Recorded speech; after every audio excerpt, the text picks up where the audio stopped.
wa Ta'ala kwa kuweza kutujalia tukakutana asubuhi hii katika hali ya bashasha, tukiwa wazima na wenye afya njema, lakini tumtakia rehema na amani mtume wetu Muhammad sallallahu alaihi wasallam, ambaye kupitia kwake na kutekeleza amana yake tumekuwa sote tunajitafakari, tunajinasi kwa Uislamu. Tunafaa tumsalie Mtume sallallahu alaihi wasallam na tumshukuru Allah subhanahu wa ta'ala. Baada ya hayo, kikao hichi ni sehemu ya kuendeleza uhusiano mzuri na uhusiano mwema kati ya ofisi ya Mufti Mkuu na taasisi zake, yaani taasisi za Kiislamu, wanaharakati na watendaji wa Kiislamu.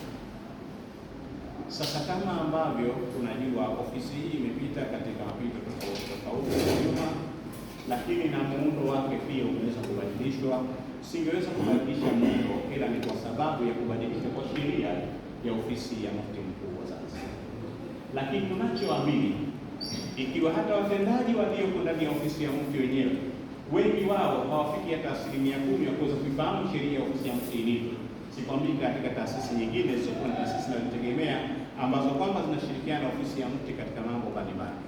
Ndio maana kwa busara zake katibu mtendaji wa ofisi ya Mufti Mkuu wa Zanzibar hafidhahullah taala akaona kwamba ni busara awatoe maafisa wake, watendaji wake waandamizi, akiwemo wanasheria, lakini na pia mkuu wa divisheni ya utatuzi wa migogoro, ambao kazi hizi za utatuzi wa migogoro mnazifanya katika jamii. Ni taasisi nyingi na kwenye migogoro na wasiliana na nyinyi viongozi, mnakwenda kutatua na baadaye mnalipa matokeo. Kwa hiyo akaona kwamba ni vyema kuweza kuwaleta watendaji hawa. Jambo la kwanza, kuweza kufahamu mbinu skili za kuweza kutatua migogoro ili kazi zetu tunazofanya ziwe nyepesi, lakini la pili, kuweza kuitambua na kuielewa sheria ile ya ofisi ya Mufti Mkuu wa Zanzibar. Ndio lengo la kikao chetu hiki cha leo. Naomba sana uwe makini katika hili, kuweza kuwasikiliza na baadaye mtapata nafasi ya kuweza kuchangia, lakini dhamira yetu ni kujenga na sio kubomoa. Sisi ofisi ya Mufti Mkuu wa Zanzibar tuko tayari kukosolewa, tuko tayari kuelekezwa, tuko tayari kushauriwa, lakini tunasema kwamba ule muda wa kusokotana na kushikana vikosi umeshafika kwa sasa hivi, kwa sababu hasara yake ni kubwa zaidi kuliko manufaa yake.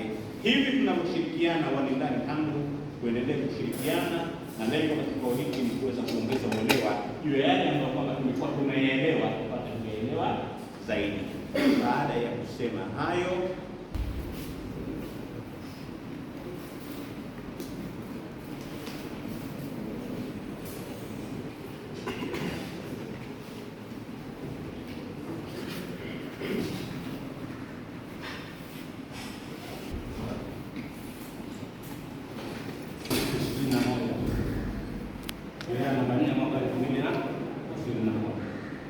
sheria yetu hii ndio ilitupa uwezo sisi wa kusimamia mambo mbalimbali yanayohusu sheria na mambo mengi, na hatutaweza kuyamaliza mambo yote ambayo yamo katika sheria hii, isipokuwa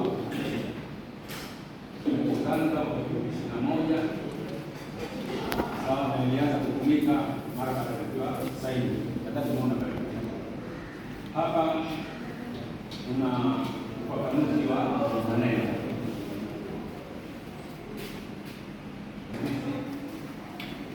Mufti Mkuu na fatwa katika sheria yetu sisi, maana yake ndio pale ni ukumbusho wa mwisho unaotolewa na Mufti Mkuu wa Zanzibar kwa maslahi ya umma juu ya jambo lolote la Kiislamu lenye utata au ukinzani unaohusishwa kwake kutolea maamuzi au